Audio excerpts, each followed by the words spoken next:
keberadaan pedagang kaki lima di Jalan Bypass Bil 2 menuai polemik.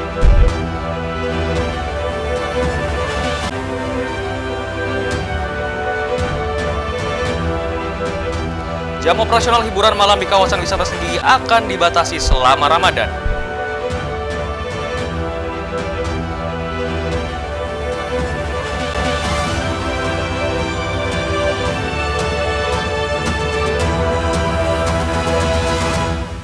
Apa kabar pemirsa? Kembali kami menjumpai Anda di Anyus NTB. Beragam informasi penting dan menarik akan kami suguhkan untuk Anda. Selengkapnya bersama saya Hidayat Adiasih. Inilah Anyus NTB selengkapnya.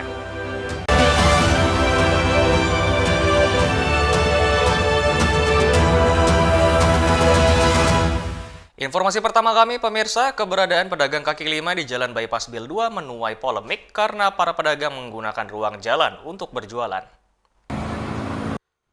Polemik keberadaan pedagang kaki lima di Bypass Bil 2 yang berjualan menggunakan ruang milik jalan atau rumija di wilayah Kota Mataram dengan Kabupaten Lombok Barat kini mulai menemui titik terang. Pasalnya keberadaan PKL jelas-jelas melanggar ketentuan yang ada, namun seolah dibiarkan dan tidak ditertibkan aparat berwenang, dan keberadaan PKL ini setiap saat jumlahnya terus bertambah. Kabid Tribun Linmas Satpol PP Kota Mataram mengatakan untuk penampungan sampah sementara Dinas Lingkungan akan memberikan kantong plastik kepada para pedagang kaki lima dan uang pungutan yang dikeluarkan merupakan inisiatif dari pedagang. Dari LH akan memberikan kantong-kantong plastik untuk penampungan sampah mereka sementara, dan dari Dinas LH nanti yang akan mengkolektif sampah-sampah tersebut. Jadi kalau mengenai kutipan-kutipan yang nilainya mungkin 5.000, 10.000, itu mungkin diberikan oleh pedagang kepada petugas yang membersihkannya. Dan itu kesepakatan antara mereka, ya. Jadi yang jelas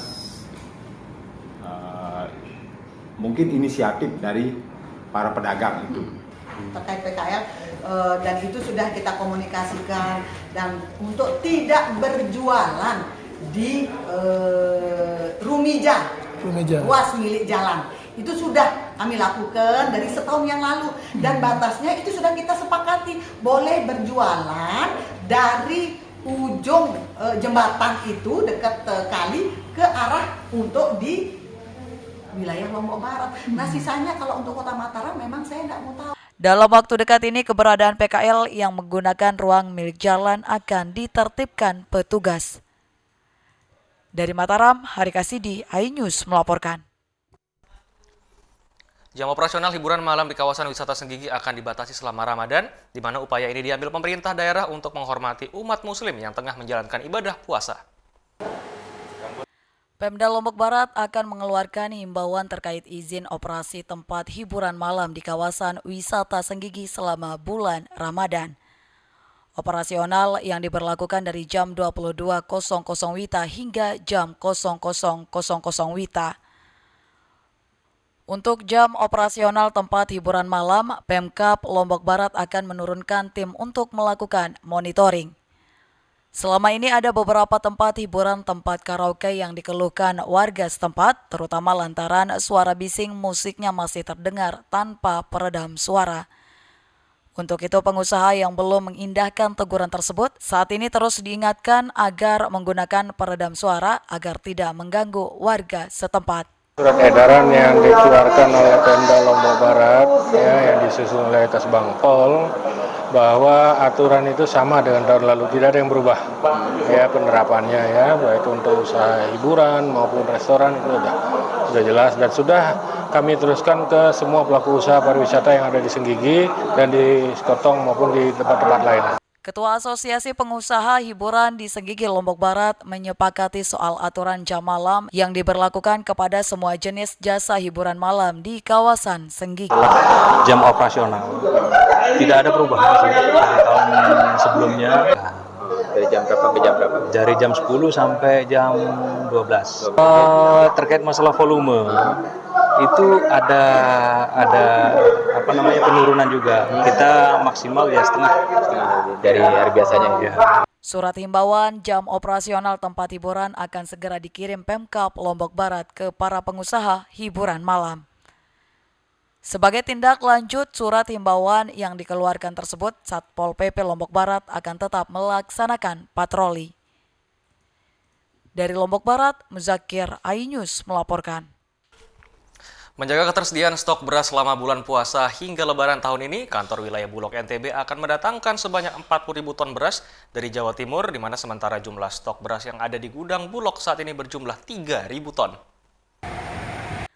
Meredam gejolak harga beras di pasaran yang melambung tinggi, Bulog NTB bersama dinas instansi terkait melakukan operasi pasar semenjak bulan Januari dan sebanyak 3,5 ton beras digelontorkan di setiap titik pelaksanaan operasi pasar. Selain beras, bahan pokok lainnya seperti gula pasir dan minyak curah dijual dengan harga subsidi dan komersil. Kupon mau ditukar terus? Ya, sekarang mau ambil beras tapi udah nutup ini. Udah nutup? Ya. Ini kapan beli? Tadi pagi ngambil. Oh, tadi pagi. Langsung saya ke puskesmas. Oh, Ibu tinggal dulu. Udah nutup ya. Nah gitu ya. Nggak dikasih tahu dari jam berapa sampai jam berapa tadi? Enggak. Ya.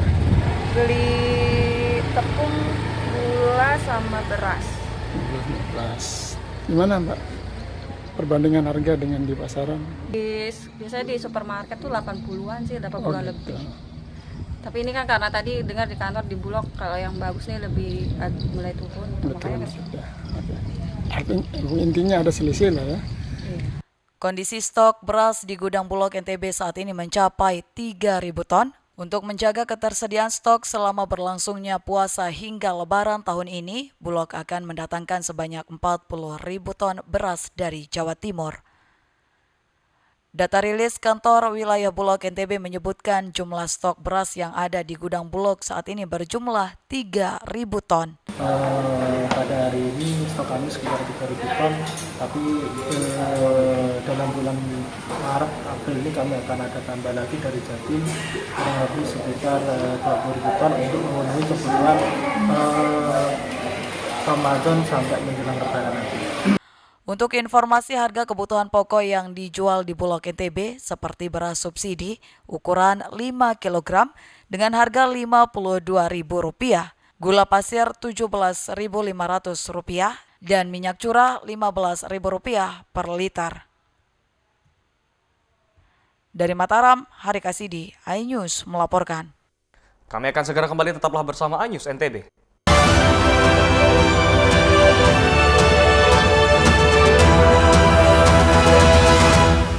Saya Aiman Wicaksono. Saya akan mengupas tuntas malam ini. Saya mendapatkan kesempatan secara eksklusif. Bismillah, walaupun itu teman. 4 miliar dalam 1 jam itu nggak sulit. Betul. The Prime Show with Aiman, setiap Rabu pukul 8:30 malam. Saya Prabowo Revolusi, kita berbagi cerita. Rupanya konspirasi itu ini. Oh iya. Apakah jadi capres? Kita setuju. Sebetulnya saya ini untuk menjadi presiden, saya harus siap. Konspirasi Prabu, setiap Rabu pukul 9:30 malam. Money Weekendmu bersama program kuliner spesial. Kalaparan, eksplor gokil wisata kuliner. Tempat makan yang jarang terekspos. Food Diary, mengupas sejarah kuliner, hidangan viral dari Nusantara sampai mancanegara. Mantap.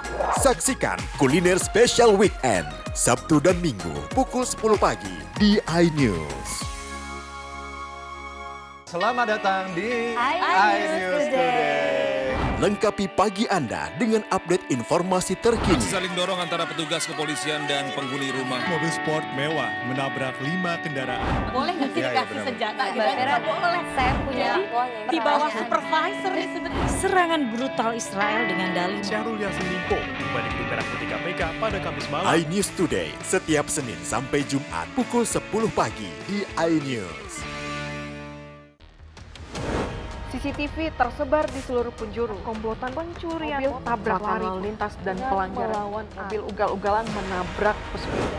Tragedi-tragedi yang mengerikan. Anak itu berikan bius, datang membawa senjata tajam dengan kecepatan yang di luar batas.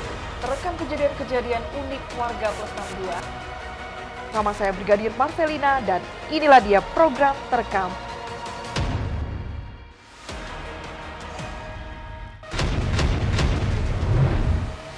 beaten all the way through the competition.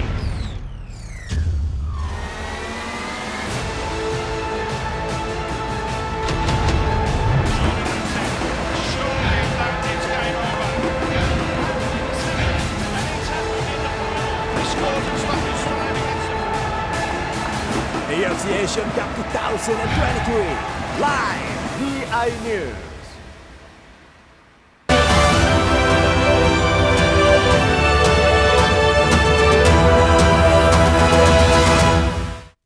Terima kasih Anda masih bersama kami pemirsa. Otoritas Angkasa Pura I Bandara Internasional Lombok rancang rute penerbangan langsung dari Lombok, Jeddah, dan Australia. Rute langsung ini diharapkan memudahkan jamaah yang pergi umroh ke Tanah Suci dan wisatawan yang datang ke Nusa Tenggara Barat. Otoritas Angkasa Pura I Bandara Lombok saat ini tengah merancang direct flight umroh Lombok Jeddah dan Lombok Australia. Rute langsung ini dicanangkan untuk memudahkan jamaah umroh ke Tanah Suci dan pengembangan pariwisata di Lombok. Penerbangan langsung dari Lombok ke Jeddah ini dilakukan lantaran mayoritas warga Lombok NTB yang Muslim.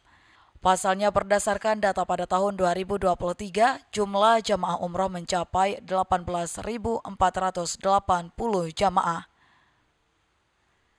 Selain itu, untuk mendukung hal ini, Angkasa Pura I Bil juga telah merancang pembuatan lodge umroh, yakni jalur khusus umroh di Bandara Lombok, dan saat ini sudah mulai mendesain jalur khusus jamaah umroh dengan target sebelum Lebaran ornamen pintu sudah selesai. Jalur khusus untuk jamaah umroh dibuat agar jamaah umroh tidak bercampur dengan penumpang lain. Hal ini pun akan segera didiskusikan dengan para travel umroh.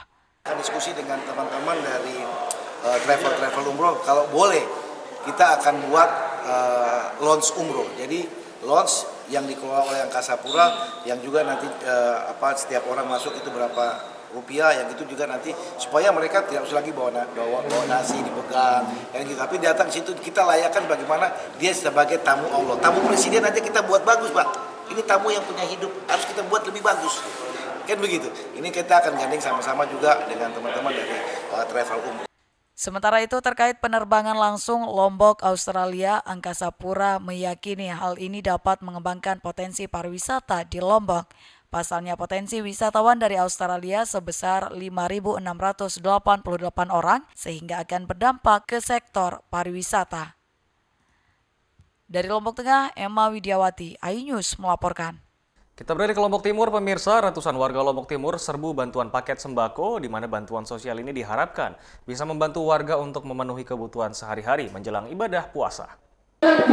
Ratusan ibu-ibu ini rela antri dengan tertib demi mendapatkan paket sembako dari Liga Muslim Dunia di Pondok Pesantren Al-Kausar Al-Gontoria, Lombok Timur. Paket sembako berisi beras, minyak, gula, dan sejumlah bahan pokok lainnya. Aksi sosial ini merupakan kegiatan rutin dari Liga Muslim Dunia untuk membantu warga memenuhi kebutuhan sehari-hari menjelang bulan Ramadan. اليوم في لومبوك ولتقديم السلالة الغذائية. هذه السلالة الغذائية مقدمة من رابطة العالم الإسلامي يساعد بها الهدف منها مساعدة الإخوان المحتاجين قبل دخول شهر رمضان الكريم، والسلالة هذه الرمضانية تحتوي على المتطلبات الرئيسية التي تحتاجها الأسر خلال شهر رمضان. Untuk bantuan paket sembako ini, Liga Muslim Dunia tebar 800 sembako jelang Ramadan. Tak hanya di Pulau Lombok, program serupa juga dilaksanakan di sejumlah daerah lainnya di Indonesia. Dari Lombok Timur, Ramli Nurawang, iNews melaporkan. Ya pemirsa, bagi Anda yang ingin merasakan pengalaman unik di bawah air, olahraga subwing bisa jadi pilihan saat liburan. Olahraga yang memadukan renang dengan selam ini dapat Anda temukan di Gili Trawangan Lombok, Nusa Tenggara Barat.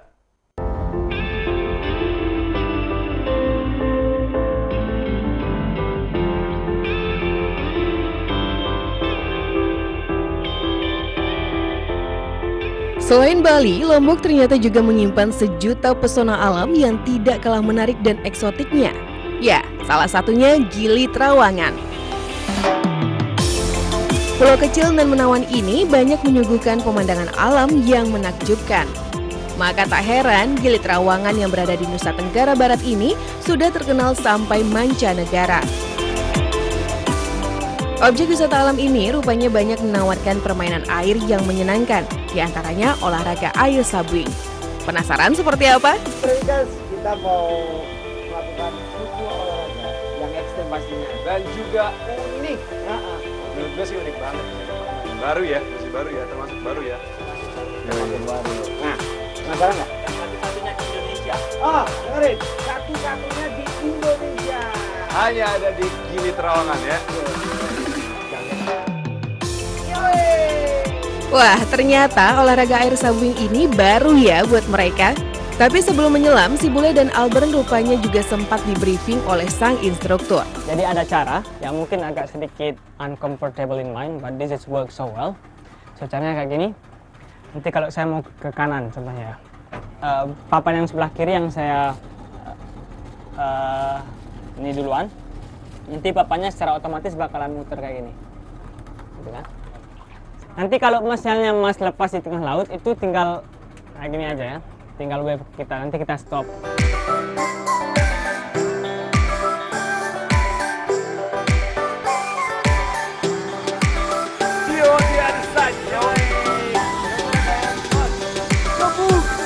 Olahraga sabung ini merupakan aktivitas yang sangat menarik di dalam dasar Laut Gili.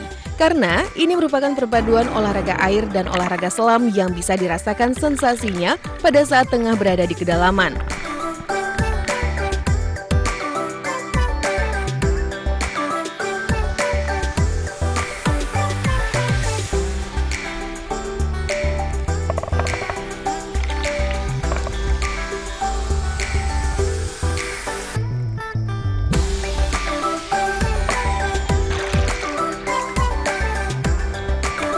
Bermain sabwing, selain dapat melihat biota laut yang cantik-cantik, kita juga dapat merasakan sensasi terbang di bawah air di sepanjang terumbu karang.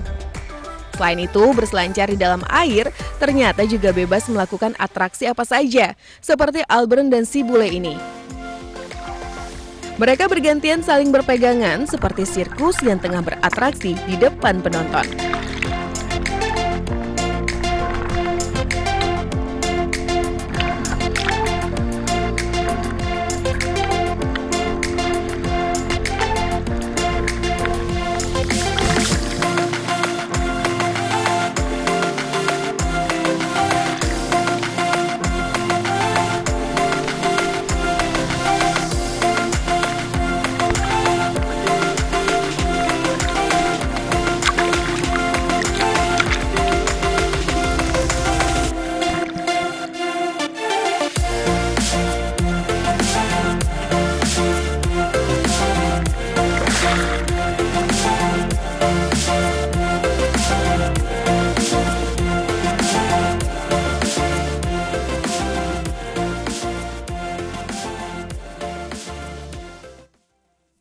Kami akan segera kembali, tetaplah bersama iNews NTB.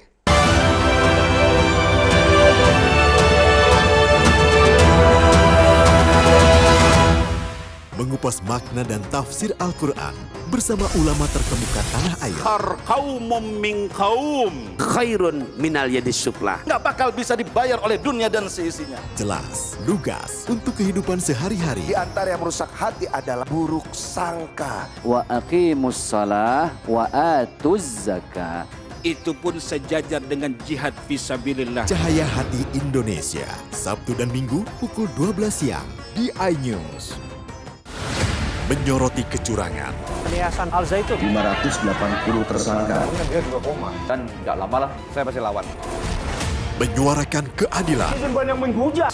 Setrum di sini sentuh oleh hukum, tidak mencapai target. Laporan mendalam dan eksklusif. Kalau langsung 20 miliar. Serikat yang akan dikembalikan ke Kejaksaan Agung. AB Plus setiap Minggu pukul 8 pagi di iNews. Mandi Weekendmu bersama program kuliner spesial. Kalaparan, eksplor gokil wisata kuliner. Tempat makan yang jarang terekspos. Food Diary, mengupas sejarah kuliner, hidangan viral dari Nusantara sampai mancanegara. Mantap. Saksikan Kuliner Special Weekend, Sabtu dan Minggu pukul 10 pagi di iNews. Selamat datang di iNews Today. Lengkapi pagi Anda dengan update informasi terkini. Aksi saling dorong antara petugas kepolisian dan penghuni rumah. Mobil sport mewah menabrak 5 kendaraan. Boleh nggak sih dikasih senjata gitu? Nggak boleh. Saya punya di bawah supervisor nih sebenarnya. Serangan brutal Israel dengan dalih Syahrul Yassin Limpo kembali ke Merah Putih KPK pada Kamis malam. iNews Today, setiap Senin sampai Jumat pukul 10 pagi di iNews. Menyoroti kecurangan, Yayasan Al Zaitun 580 tersangka. Dia juga koma. Dan nggak lama lah, saya pasti lawan. menyuarakan keadilan, Netizen yang menghujat. Setrum di sini sentuh oleh hukum, tidak mencapai target. laporan mendalam dan eksklusif. Kawal langsung 27 miliar. Amerika Serikat yang akan dikembalikan ke Kejaksaan Agung. AB Plus setiap Minggu pukul 7.45 pagi di iNews. Formula E World Championship kembali digelar. For the first time, we go green. Balapan lengkap sepanjang tahun. Beradu kecepatan menjadi sang juara.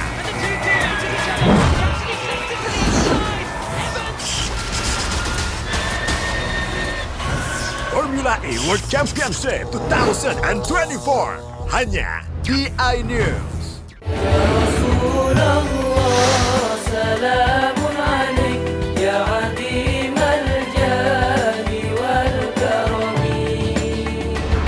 Nikmatnya Ramadan hanya di iNews.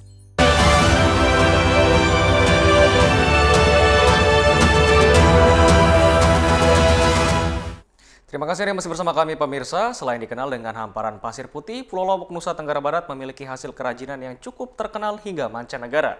Dan kerajinan gerabah ini cukup diminati wisatawan karena memiliki bentuk maupun motif yang khas. Inilah desa penghasil kerajinan gerabah terbesar di Lombok, bahkan di NTB, yakni di Desa Banyumulek, Kabupaten Lombok Barat, Nusa Tenggara Barat. Desa ini terletak di sebelah selatan kota Mataram dengan jarak tempuh lebih kurang 10 km atau 30 menit dari kota Mataram. Ketika mengunjungi Desa Banyumulek, kita akan disambut dengan gapura dengan khas gerabah yang bertuliskan Sentra Kerajinan Gerabah Banyumulek. Ketika melangkah masuk ke area desa, Anda akan menemui sekolah serta kantor-kantor pemerintah yang dihiasi dengan pernak-pernik gerabah-gerabah besar pada pagar temboknya, sehingga kesan desa gerabah pun akan sangat kental terasa. Di salah satu rumah warga penghasil gerabah, seorang perempuan dengan tangan yang penuh lumpur sedang mengolah tanah liat dengan menginjaknya. Sedikit demi sedikit tanah yang sudah halus dibentuk seperti asbak yang masih basah. Di halaman rumahnya tergeletak sejumlah gerabah dengan berbagai bentuk dan ukuran yang sedang dijemur. Pemandangan ini pun biasa menghiasi suasana Desa Banyumulek, salah satu desa sentra kerajinan gerabah yang ada di Lombok. Amanah menjelaskan, harga yang ditawarkan di desa ini bervariasi. Anda bisa membawa pulang hasil seni tersebut dengan harga yang variatif, tergantung dari bentuk, ukuran, motif, hiasan, serta tingkat kesulitan saat proses pembuatannya. Bakar seperti ini, kendalanya itu mungkin tidak ada kayu, tidak ada rumput, jerami, baru tidak boleh dibakar. Kadang kalau yang bikin ini, kalau hujan tidak bisa kering, satu kijang 250. Kalau pasirnya itu dibeli satu dosa 70.000. Beda harganya kalau yang polos sama yang pakai motif. Proses pembuatan gerabah mulai dari menghaluskan tanah liat, meredamnya, menjemur, membentuk sesuai desain, menghaluskan, membakar hingga proses finishing. Para pengrajin berusaha untuk terus memasarkan hasil kerajinan mereka, dan Desa Banyumulek juga kerap dijadikan daerah studi banding dari para mahasiswa, baik di NTB maupun luar daerah. Pokoknya turun temurun sudah. Ya, kadang-kadang di luar negeri, Bali, terutama Bali dulu. Kalau Bali lagi ngoparnya ke luar negeri. Kalau di sini memang sih murahnya, ya paling ya harga di sini misalnya 10.000, kalau sudah di sana sampai 50-60 ribuan. Ya kadang-kadang tergantung pesanan, kalau kayak dulu-dulu itu ya kadang-kadang ya cukup, tapi kalau musim-musim kayak bom Bali itu ya pokoknya sepi. Hasil kerajinan gerabah Desa Banyumulek sudah merambah sampai ke pasar internasional, misalnya ke New Zealand dan beberapa negara di Eropa. Dari Lombok Barat, Herkiandi, iNews melaporkan. Nah pemirsa, rumah Umalengge di Desa Maria, Kecamatan Wawo merupakan rumah adat warisan suku Mbojo yang masih dilestarikan hingga saat ini. Dan rumah adat ini juga difungsikan sebagai lumbung padi masyarakat. Bangunan Umalengge menggunakan 4 tiang dengan pondasi berupa sebuah batu sebagai tumpuan dari tiang tersebut.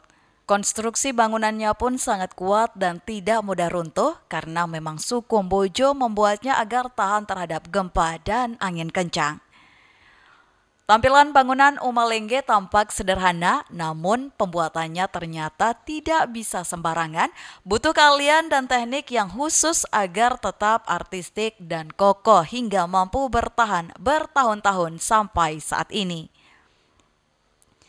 Pada zaman dahulu kala, Umalengge menjadi tempat tinggal masyarakat suku Mbojo di Desa Wawo, kemudian sebagian lagi berfungsi juga sebagai lumbung padi.